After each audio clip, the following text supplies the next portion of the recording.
आज शर्मा जी के घर में बड़ी रौनक थी। उनकी इकलौती बेटी ममता की शादी जो थी, बहुत से मेहमानों से घर भरा हुआ था। दरवाजे पर शहनाइयां बज रही थी। खुशियों का दौर था। शर्मा जी बड़े व्यस्त थे। फेरे हो रहे थे। बेटी की विदाई के बारे में सोच सोच कर ही शर्मा दंपत्ति का दिल दुखा जा रहा था। शर्मा जी की पत्नी की आंखों से आंसू बह रहे थे। शर्मा जी भी थोड़ी थोड़ी देर में आंसू पोंछ लेते थे। फेरे हो गए थे।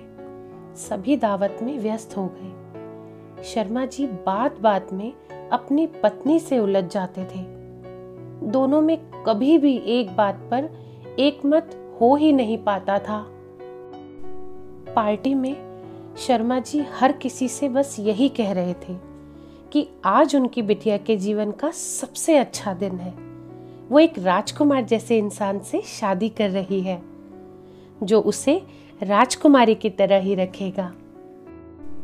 ममता बहुत खुश थी। बस उसके मन में एक ही उदासी थी कि उसे अब ये पीहर का घर छोड़कर जाना होगा। उसे पता है कि उसके पिता की वो सबसे बड़ी कमजोरी है। वो कैसे उसके बिना रह पाएंगे। बस यही सोच उसके मन में चल रही थी। एक और बात थी जो उसे बहुत परेशान कर रही थी। वो थी उसके माता पिता का आपस में बार बार हर दूसरी तीसरी बात में लड़ना। वो सोच ही रही थी कि तभी उसके मन में एक विचार आया। थोड़ी देर में ही विदाई की रस्म थी। ममता स्टेज पर पहुंची और उसने माइक पर सबको संबोधन करना शुरू किया। आप सभी का धन्यवाद कि आप लोग यहाँ आए।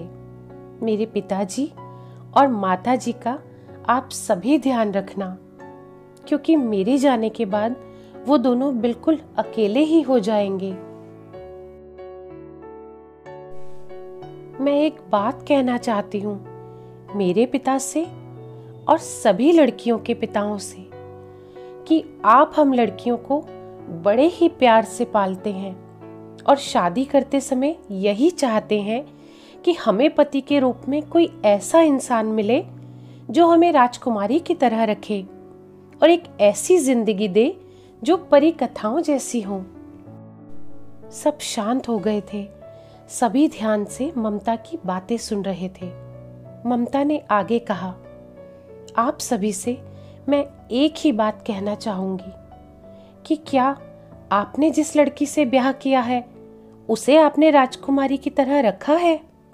क्या उसे परी कथा जैसा जीवन दिया है?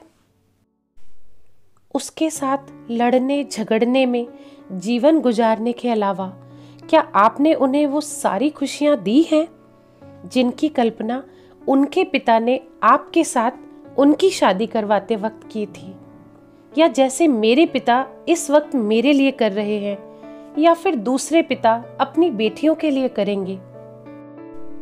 हॉल में सन्नाटा छा गया था।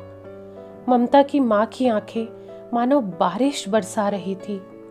हॉल में मौजूद कई स्त्रियां रो रही थी। सभी पुरुष चुप थे। शर्मा जी का सर झुक सा गया था। ममता ने फिर कहा कि अभी भी समय है। मेरे जाने के बाद या आपकी बेटियों की विदाई के बाद आप उस औरत के साथ वही व्यवहार करिएगा जो आप अपनी बेटी के साथ उसके पति या ससुराल के द्वारा होते देखना चाहते हैं। इससे उन औरतों को उनका खोया हुआ मान मिलेगा। उनके पिता के चेहरों पर खुशी आएगी और आप सभी को जीने का एक नया सहारा मिलेगा। बस मेरी इतनी सी बात मान लीजिए। यही मेरी सच्ची विदाई होगी। ये कहकर ममता स्टेज से नीचे आ गई। उसकी माँ और पिता ने उसे गले से लगा लिया। सारा हॉल तालियों की गड़गड़ाहट से गूंज गया था। एक बेटी ने अपनी विदाई से पहले अपना हक अदा कर दिया था। ये कहानी आपको कैसी लगी? कमेंट करके ज़रूर बताइएगा और इसी तरह की और प्रेरणादायक कहानियाँ सुनने के लिए इस चैनल को सब्सक्राइब करें। धन्यवाद।